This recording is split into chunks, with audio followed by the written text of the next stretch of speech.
दिल्ली का किसी के पिताजी की है क्या? जो उन्होंने अपने सब किसानों की भी है। किसान वहाँ जा सकता है, अपनी बात रख सकता है, अपनी बात सुना सकता है, इसलिए जा रहे थे। और कोई किसी को झंझट नहीं करना, कोई झगड़ा नहीं करना, शांतिपूर्वक जाना है। अब पूरा देश का किसान जा चुका है और पूरा देश का जा तो जेल पर आंदोलन चलेगा। और पंजाब और हरियाणा के दर्जनों किसान संगठन दिल्ली के लिए कूच कर गए हैं। ये सभी किसान कृषि कानून का विरोध करने के लिए धरना देने के लिए दिल्ली पहुंच रहे हैं।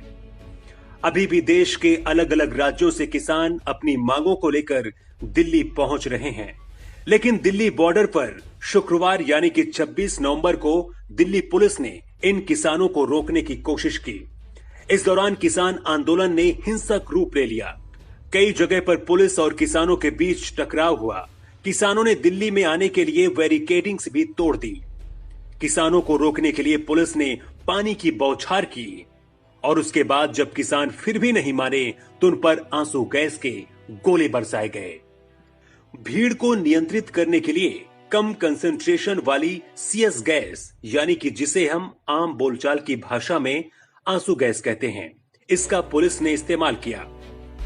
ये बम जैसे ही हवा में फोड़ा जाता है, इसमें मौजूद पाउडर हवा में जाता है और नमी खोजता है और फिर ये हमारे शरीर के नमी वाले अंगों जैसे कि आंख, मुंह की लार, बाल, स्किन का पसीना, ऐसे हमारे शरीर में पहुंचकर ये स्पेसिफिक रिसेप्टर पर हमला करता है, जिसके बाद आंखों से आंसू बहते हैं, खांसी आती है, गले और नाक में दर्द होता है, नाक से म्यूकल बहने लगता है।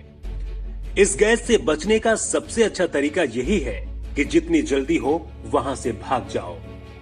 लेकिन इसके साथ यह भी आपके लिए जान लेना जरूरी है कि यह गैस हमारे शरीर के लिए कितना खतरनाक है। वैसे तो इस गैस के इफेक्ट्स कुछ देर के लिए ही होते हैं, लेकिन अगर किसी को सांस लेने की दिक्कत है तो उस केस में यह डेंजर हो सकता है। CS गैस यानी कि आंसू गैस के इस्तेमाल के लिए एक सख्त हिदायत बरती जाती है। वो ये है किसी खुली जगहों पर ही इस्तेमाल किया जाए, बंद कमरों में नहीं। बंद कमरों पर यह गैस फैलती नहीं है, इसलिए डेंजरस साबित हो सकती है। लेकिन इसके बावजूद भी समय समय पर इन नियमों को ताक पर रखते हुए बंद कमरों में भी इसका इस्तेमाल होता रहा है। इसका ताजा उदाहरण ये है कि कुछ दिन पहले ही जामिया मिलिया इस्लामिया की लाइब्रेरी में इन बमों का इस्तेमाल किया गया था। आखिर ये गैस कहां से आई, किसने बनाया, ये भी चलिए आपको बताते हैं। अमेरिका के मिडलबरी कॉलेज की लैब के 2 साइंटिस्ट केन कार्सन और रॉजर स्ट्रॉन्गटन ने सालों मेहनत करके 1928 में एक गैस बनाई थी। गैस जैसे ही बनी, दोनों साइंटिस्ट की आंखों से आंसू टपकने लगे। यह गैस बनने के बाद जब नाम देने की बात आई तो दोनों साइंटिस्टों के नाम पर ही इस गैस का नाम दिया गया, CS गैस। कॉर्सन वैज्ञानिक के नाम से C लिया गया और स्ट्रॉन्गटन वैज्ञानिक के नाम से S लिया गया। इस क्लोरीन गैस का पहली बार इस्तेमाल पहले विश्व युद्ध में किया गया था। अमेरिका ने इस CS गैस यानी कि आंसू गैस के गोले खूब दूसरे देशों में बरसाए थे और सैनिकों को खूब रुलाया था। आविष्कार के बाद इस गैस का केमिकल वेपन्स की तरह इस्तेमाल होने लगा। केमिकल वेपन्स का मतलब रासायनिक अस्त्र। केमिकल वेपन्स युद्ध में उतार दिए गए और फिर दूसरे विश्व युद्ध में इस गैस का खूब ज्यादा मात्रा में इस्तेमाल किया गया। फिर वियतनाम युद्ध में भी अस्त्र के तौर पर आंसू गैस के खूब गोले बरसाए गए।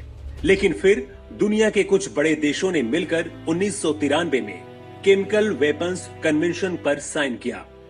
1997 में जाकर इस कन्वेंशन की शर्तें लागू हुई।